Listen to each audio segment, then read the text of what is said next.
Bonjour à tous, frères et sœurs et amis de l'Assemblée chrétienne de Cap-de-la-Madeleine.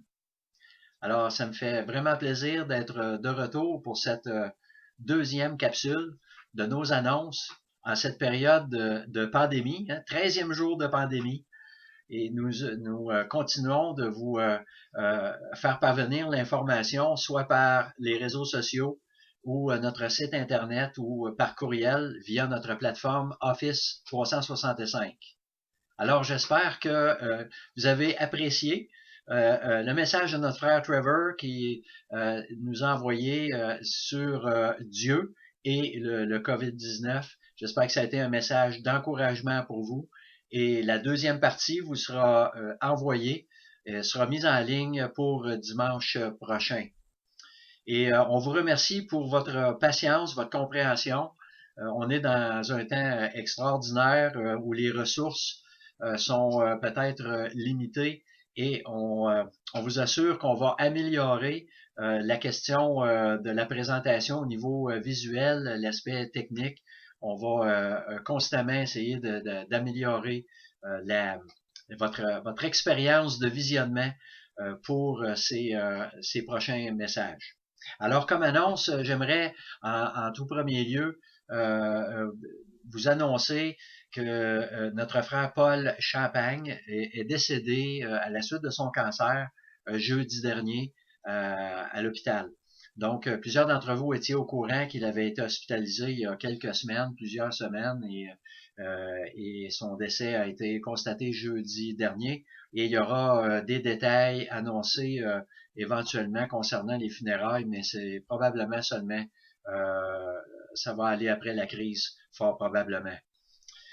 Donc aussi, je vous informe qu'on est rendu à plus de 50% des membres qui ont été appelés par téléphone. Donc, il y a une petite équipe qui travaille d'arrache-pied chaque jour pour appeler tout le monde. Et je tiens à remercier tous ceux qui sont impliqués dans les appels, en particulier nos diacres et tout particulièrement notre frère Robert Vincent, qui, je dirais, détient le record du nombre d'appels chez nos membres. Donc, on continue, on va faire le tour au complet. Et comme je le mentionnais, c'était aussi de savoir qui n'avait pas de connexion Internet et n'avait pas accès à nos annonces et à nos messages. Donc, on va essayer de développer une méthode pour passer l'information ou tout simplement vous faire des appels téléphoniques plus fréquemment. À travers ces appels, on a évidemment répertorié plusieurs requêtes de prière et certains tenaient à les partager à vous pour qu'on soit tous unis dans la prière, tout dépendant des différents problèmes qui ont été mentionnés. Par contre, on doit encore attendre car on veut valider que l'information puisse être mise dans ces annonces qui sont évidemment publiées sur Internet. Donc, c'est simplement pour s'assurer que les gens soient au courant que si on met la requête de prière, évidemment, le monde entier est au courant à votre sujet. Donc, on veut s'assurer de cela dans un premier temps.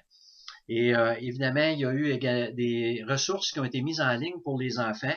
Donc, avis aux parents, il y a un courriel qui a été envoyé hier et qui donne un lien pour accéder à un site qui a été préparé par l'Association de l'Évangile pour l'enfance du Québec. Donc, c'est en français et c'est disponible gratuitement. Donc, on encourage les parents à y aller avec leurs enfants et prendre un temps, s'amuser et apprendre quelques notions bibliques en même temps. Et on veut également féliciter les groupes connexion qui ont demeuré connectés via les vidéoconférences. J'ai su que le groupe connexion de Lucia, Vincent et Pierrette Monplaisir s'est réuni via vidéoconférence et ça a très bien fonctionné. Donc, bravo à vous. Et bravo aux autres qui probablement le faisaient et qu'on n'est pas au courant. Donc, c'est un encouragement pour nous tous de savoir qu'il y en a qui continuent de se réunir, mais de façon virtuelle. Sachez que il y a des initiatives qui se font du côté de Groupe Réseau.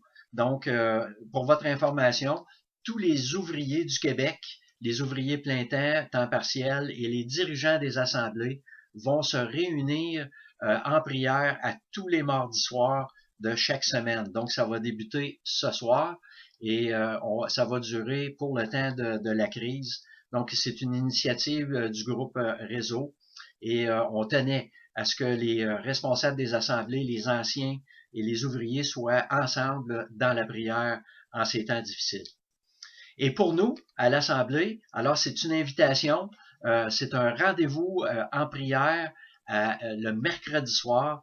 Donc, on vous invite tous les mercredis soirs à compter de 19 heures à partir de chez vous, que vous soyez seul, en couple ou en famille. On vous invite de prendre un temps, ne serait-ce que 5, 10, 15 minutes dans la prière, tous ensemble comme Église, le corps de Christ réuni dans la prière pour intercéder pour différents sujets. Alors, moi, pour demain soir, ce que je vous propose, c'est évidemment de prier pour nos dirigeants, prier pour les leaders de notre pays, de notre province, concernant toutes les décisions qu'ils ont à prendre, parfois très difficiles, et que Dieu leur donne son intelligence et un discernement tout à fait particulier dans ces temps spéciaux. Donc, priez pour nos dirigeants, priez pour le personnel des hôpitaux, pour les médecins, les spécialistes, le personnel infirmier, les préposés aux bénéficiaires, les bénévoles, et plusieurs d'entre eux sont membres de notre assemblée ou membres des églises, donc nos frères et sœurs qui sont là sur la ligne de front, donc qui ont besoin de tout ce temps-là, cette énergie, de cette force extraordinaire pour affronter les vagues de patients qui entrent à leur porte. Donc, prions pour le personnel des hôpitaux, prions pour nos malades, les gens à la maison qui peut-être n'ont pas tous les soins qu'ils avaient comme d'habitude. Donc, prions pour eux. Et je pense que c'est toujours à propos de prier pour un réveil.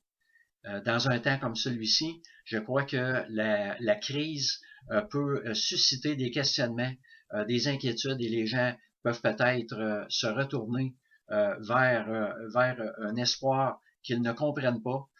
Et on prie que Dieu touche des cœurs et qu'il se révèle à eux pendant ce temps de crise. Donc, prions pour un réveil au Québec et dans notre pays, dans le monde entier. Alors, je vous encourage à ce rendez-vous demain soir en prière et tout de suite après, aux alentours de 19h30, nous aurons un court message qui sera mis en ligne et celui-ci sera de la part de notre frère Denis Gay. Donc, un message de circonstance qui sera mis en ligne sur notre site Internet, sur Facebook. On fournira le lien également par courriel pour recevoir ce court message en milieu de semaine. Et j'espère que vous apprécierez. D'ici là, portez-vous bien. Ne restez pas trop collés derrière vos écrans et nourrissez-vous bien. Faites de l'exercice. Restez pas en pyjama toute la journée. Et surtout, gardons les yeux fixés sur notre Sauveur. Plongeons nos yeux dans la parole de Dieu et restons connectés à Dieu qui nous donne toute espérance et à qui appartient toute la gloire. Jusqu'à vendredi prochain, chers frères et sœurs, soyez bénis et que la paix du Seigneur Jésus-Christ soit avec vous.